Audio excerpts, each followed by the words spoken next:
2024 খ্রিস্টাব্দ তারিখে পুরাতন ঢাকার তাঁতীবাজারে অবস্থিত মা Boolean and silver jewellery institute আছে একটা। ওনাদের একজন কর্মচারী, তার নাম হলো মহিউদ্দিন, উনি কদমতলীর খেজুরের গলি এলাকা থেকে অন্য ব্যবসায়ীর কাছ থেকে 70 লক্ষ টাকা একটা নীল রঙের স্কুল ব্যাগে করে ভর্তি করে পায়ে হেঁটে হেঁটে ওনাদের তাঁতীবাজারের এই প্রতিষ্ঠানে আসতেছিলেন। তাঁতীবাজারে আসার পথে ইসলামপুরের নবনারায়ণ লেন নামে একটা জায়গা আছে, এখানে প্রবেশ করার সাথে সাথেই একটা ইয়াং ছেলে তাকে ধাক্কা দিয়ে গালাগালি শুরু করে। তো এই টাকা ভর্তি ভিকটিম উনি পরিস্থিতি বুঝতে পেরে সরি বলে চলতে যাওয়া শুরু করার সাথে সাথেই আরও 7-8 জন এসে তাকে এলোপাথারি কিল ঘুষি দিয়ে রক্তাক্ত করে একটা পর্যায়ে তার চোখে আঙ্গুল দেয় এবং চোখের ভিতরে কিছু গুল ঢুকিয়ে দিয়ে তার ব্যাগটা টানাটানি করে ডাকাতি করে নিয়ে যায় এবং ওই পিউ থেকে তারা প্রায় সরু গলি প্রায় অর্ধ কিলোমিটার দূরে দূরে বাংলাদেশের বিভিন্ন জেলায় ছড়িয়ে যায়। তা আমরা এই সংক্রান্তে পরের দিন 27 তারিখে ওই প্রতিষ্ঠানের মালিক আকিদুল ইসলাম উনি একটা মামলা করেন, ডাকাতির মামলা। সেই মামলাতে আমাদের থানা পুলিশ এবং আমরা গোয়েন্দা পুলিশ লালবাগ ছায়া তদন্ত শুরু করি। আমরা শত শত সিসি ক্যামেরা অ্যানালিসিস করেছি, ভিকটিমদেরকে আমরা জিজ্ঞাসাবাদ করেছি। আমরা পিউকে একাধিকবার দলে বলে যে ভিজিট করে এই ডাকাতদের সম্পর্কে টুকটাক নিশ্চিত হতে চেষ্টা করি।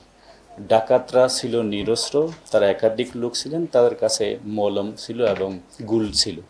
তারা ডাকাতি কাজে কিছু বাটন ফোন ব্যবহার করেছে এবং ডাকাতি কাজ সংগঠিত হওয়ার পরে কোনো মোবাইল বুড়িগঙ্গা এবং অন্যান্য নদীতে ফেলে দিয়ে তারা টেকনোলজিক্যালি সম্পূর্ণ ডিসকানেক্টেড থাকার চেষ্টা করেছে। সেই কারণেই ডাকাতদেরকে গ্রেপ্তার করা এবং বেশি পরিমাণের লুণ্ঠিত ডাকাতির টাকাগুলোকে উদ্ধার করতে আমাদের অনেক সময় লেগে গেছে। আমাদের ঢাকা মহানগর গোয়েন্দা কোতোয়ালি টিমের এডিসি ইয়াসিন আরাফাতের নেতৃত্বে একাধিক জায়গায় অভিযান চালানো হয়েছে। আমরা অভিযান চালিয়েছি চট্টগ্রামে, আমরা অভিযান চালিয়েছি খুলনাতে এবং বিভিন্ন জায়গায় অভিযান চালিয়ে আমরা 3 জন ডাকাত সর্দারকে গ্রেপ্তার করেছি। একজনের নাম বাল্লা খোকন, সে পুরাতন ঢাকায় ব্যবসা করতে একটা সময় এর অলিগুলি সবগুলো জানে এবং কোন জায়গায় কোন ব্যবসায়ীরা কখন কিভাবে টাকা নেয় সেগুলো সে অবজারভেশন করে তার লোককে দিয়ে। সে হলো এই পুরো কাজটার পরিকল্পনাকারী। এখানে আরেকজন আছে, তার নাম হলো রেজাউল করিম, সে হলো অপারেশনাল লিডার। সে একসময় পুরাতন ঢাকাতেই বিভিন্ন রকমের ব্যবসা করত। বহুগামী এই লোকটা একাধিক বিয়ে করে এবং সর্বশেষে সে সর্বশান্ত হয়ে গিয়ে এই ডাকাতি এবং ছিনতাইয়ের কাজে নিয়োজিত থাকে। আমরা আরেকজন যাকে গ্রেপ্তার করেছি, ওর নাম হলো কামাল হোসেন, এ খুলনাতে থাকে। বিভিন্ন সময় সে হলো বিভিন্ন পসরা ক্রয় বিক্রয়ের তালে থাকে এবং কোন ব্যবসায়ীর লোকেরা কিভাবে ব্যাগে করে টাকাগুলো নিয়ে থাকে সে এই বিষয়টাকে রেকি করে। এদেরকে গ্রেপ্তার করার পরে আমরা তাদের কাছ থেকে প্রায় 9.5 লক্ষ টাকা উদ্ধার করেছি এবং কারা কিভাবে কোথায় বসে বসে পরিকল্পনা করেছে, কিভাবে তারা রেকি করে সর্বশেষে ওই জায়গাতে বসে ডাকাতিটা করেছে সেই পরিকল্পনাগুলো আমাদের কাছে বলেছে। তো আমরা অনেক দিন ধরে দেখেছি পুরাতন ঢাকাতে বিশ্বাস, আস্থা এবং পারস্পরিক মর্যাদার ভিত্তিতে ব্যবসায়ীরা, কাপড়ের ব্যবসায়ী, স্বর্ণের ব্যবসায়ী, ফলের ব্যবসায়ী, বিভিন্ন পার্টসের ব্যবসায়ী, ওনারা কোটি কোটি টাকা লেনদেন করে থাকেন।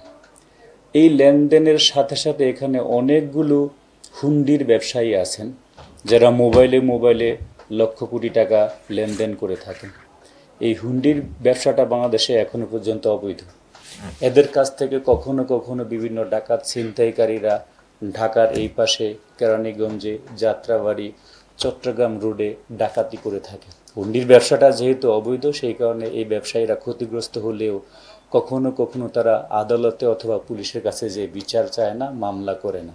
এটা একটা দুর্বল দিক। এই দুর্বল দিকটাকে কাজে লাগিয়েই এই সমস্ত ডাকাতরা বাংলাদেশের বিভিন্ন জেলা থেকে সমমনা কিছু ডাকাতদেরকে নিয়ে আসে। বাল্লা খোকন, সে তার নিজের বাড়ি আছে, তার ভাড়া করা বাড়িতে এদেরকে সপ্তাহান্তে এখানে রাখে, খাবার খাওয়ায়, কখনো নেশা পানি করায়, কুড়িয়ে এদেরকে একত্রিত করে রেকি করে সুবিধাজনকভাবে এভাবে হুন্ডির ব্যবসায়ীদের টাকা ছিনতাইয়ের সাথে সাথে কখনো কখনো ভালো বৈধ ব্যবসায়ীদের টাকাগুলোকেও তারা ছিনতাই করে নিয়ে যায়। এই ঘটনাতে এই মা বুলিয়ান এবং সিলভার হাউজের মালিকের বৈধ টাকাগুলোকে তারা এইভাবে ছিনতাই করেছে বলেই এজাহারে আমাদের কাছে বলা হয়েছে। তা আমরা ঢাকা মহানগর গোয়েন্দা পুলিশ এবং আমাদের থানা পুলিশ আমরা যৌথভাবে চেষ্টা করে এখনো পর্যন্ত 5 জনকে গ্রেপ্তার করেছি। আমরা করেছি 3 জনকে, থানা পুলিশ ইতিমধ্যে 2 জনকে গ্রেপ্তার করে তারা গুরুত্বপূর্ণ পর্যায় পর্যন্ত নিয়ে গেছে এই মামলাটাতে।